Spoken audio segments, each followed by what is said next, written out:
दोस्तों, आप लोगों ने गाड़ियों को तो अक्सर पहाड़ों के ऊपर चलते हुए देखा होगा, लेकिन क्या आप लोगों ने बहरी जहाजों को कभी पहाड़ों के ऊपर चलते हुए देखा है?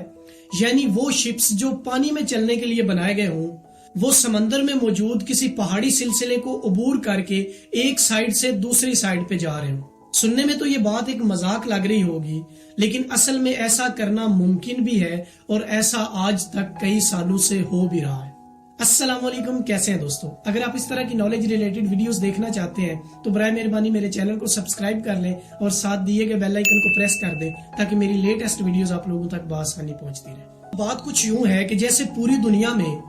पहाड़ों को क्रॉस करने के लिए या वहां पर किसी एक शहर को दूसरे शहर में मिलाने के लिए पहाड़ों के अंदर टनल्स बनाए जाते हैं और उन टनल्स के अंदर सड़कें बनाई जाती हैं, या फिर अगर ज्यादा सख्त पहाड़ हो तो उनके ऊपर सड़कें बनाई जाती हैं। इसी तरह समंदर में भी कई मकामात ऐसे हैं जहां पर जहाजों को या शिप्स को एक पोर्ट से दूसरे पोर्ट जाने के लिए एक छोटे से खुश्की के टुकड़े की वजह से या एक छोटे से पहाड़ी सिलसिले की वजह से, जिसकी वजह से समंदर दो हिस्सों में बंट जाता है, एक लंबा फासला तय करना पड़ता है और इस फासले को कम करने के लिए वहां पर कैनाल्स बनाई जाती हैं। दोस्तों, इस चीज को समझने के लिए हम एक कैनाल की मिसाल लेते हैं। यानी तकरीबन आज से 160 साल पहले तक शिप्स को चाइना से यूरोप जाने के लिए सबसे पहले साउथ चाइना सी से होते हुए बे ऑफ बंगाल, उसके बाद फिर इंडियन ओशन से होते हुए पूरे कॉन्टिनेंट को क्रॉस करके यूरोप जाना पड़ता था, जिसके लिए उन्हें तकरीबन 24,000 किलोमीटर का फासला तय करना पड़ता था, जिसकी वजह से बहुत ज्यादा दिन और बहुत ज्यादा पैसा जाया हो जाता था। फिर इसको कम करने के लिए स्विस कैनाल बनाई गई, जिसकी वजह से यह सफर तकरीबन 13,000 किलोमीटर रह गया। दोस्तों, फिर स्विस कैनाल की कामयाबी को देखते हुए अमेरिकन को भी इसकी जरूरत महसूस होने लगी, क्योंकि तब तक अमेरिकन शिपिंग कंपनियों को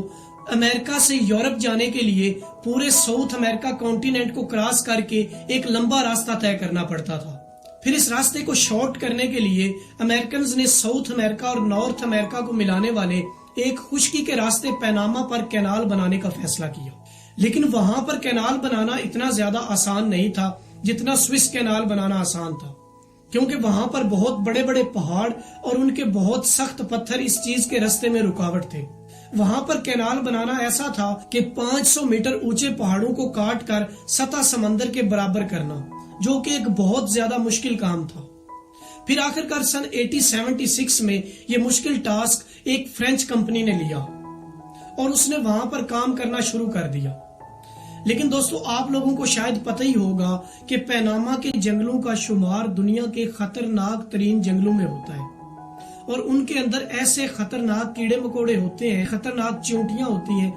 जिनमें से कुछ कीड़ों के काटने से जहां पर वो काटते हैं वहां से इंसान का जिस्म लकवे का शिकार हो जाता है या फिर उस इंसान की डेथ हो जाती है। और वहां पर बहुत खतरनाक मच्छर थे। फिर जब उस कंपनी ने वहां पर काम शुरू किया तो जो कंपनी के वर्कर्स थे उनको मच्छर काटने लगे और उन मच्छरों के काटने की वजह से उनके अंदर एक ऐसी खतरनाक बीमारी ने जन्म लिया जो कि बिल्कुल ला इलाज थी और उसकी वजह से तकरीबन 5,600 वर्कर्स मौत के मुंह में चले गए।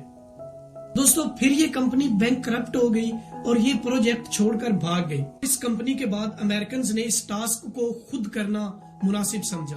और इसके लिए अमेरिकन कंपनियों ने इसमें हिस्सा लिया। लेकिन इस दफा अमेरिकन कंपनियों ने इन पहाड़ों को काटना मुनासिब नहीं समझा, बल्कि इनके ऊपर पानी जमा करके इनके अंदर एक आर्टिफिशियल लेक बनाई और उसके दोनों साइडों पर कैनाल बनाकर उसे समंदर के साथ कनेक्ट कर दिया। लेकिन अब इसमें एक बड़ा मसला ये था, चूंकि ये लेक पहाड़ों के अंदर पानी जमा करके आर्टिफिशियली तौर पर बनाई गई थी, तो ये सतह समंदर से तकरीबन 80 फुट ऊंची थी। अब अगला टास्क ये था कि कैसे जहाजों को इस 80 फुट ऊंची झील के अंदर लेकर आया जाए। तो इस चीज के लिए उन्होंने लॉक्स बनाए और लॉक्स के अंदर पानी छोड़कर वाटर स्टेयर्स बनाई। आप उन्हें पानी की सीढ़ियां भी कह सकते हैं। अब जब शिप पहले वाले लॉक के पास आती है तो उस पहले वाले लॉक से पानी निकालकर समंदर में डाल दिया जाता है ताकि उस लॉक की और समंदर की सतह बराबर हो जाए। फिर जहाज को उस लॉक के अंदर किया जाता है और पीछे से लॉक बंद करके उससे अगले लॉक का पानी निकालकर पिछले लॉक के अंदर डाल दिया जाता है, जिसकी वजह से पानी का लेवल जब अप होता है और उसके साथ जहाज भी ऊपर चला जाता है और फिर अगले लॉक की और पिछले लॉक की सतह को बराबर करके फिर जहाज को आगे किया जाता है। اسی طرح اس طریقے کے اوپر چلتے ہوئے جہاز کو آخر کار 80 فٹ اوپر جھیل کے اندر لے کر جایا جاتا ہے، جہاں پر تقریباً 80 کلومیٹر لمبی جھیل کو کراس کر کے جہاز کو پھر اسی طریقے سے واپس سمندر میں لے کر جایا جاتا ہے۔ اس کینال کو پیناما کینال سے جانا جاتا ہے اور اس کے اندر سے بھاری ٹیکس وصول کر کے آگے شپس کو گزارا جاتا ہے۔ دوستو میں امید کرتا ہوں کہ آپ لوگوں کو میری آج کی ویڈیو اچھی لگی ہوگی، اور اگر آپ لوگوں کو میری آج کی ویڈیو اچھی لگی ہے تو میری ویڈیو کو لائک کرنا، شیئر کرنا اور کمنٹ کرنا نہ بھولیے گا۔ اسی کے ساتھ آج کی ویڈیو میں صرف اتنا ہی، ملتے ہیں کل کی ایک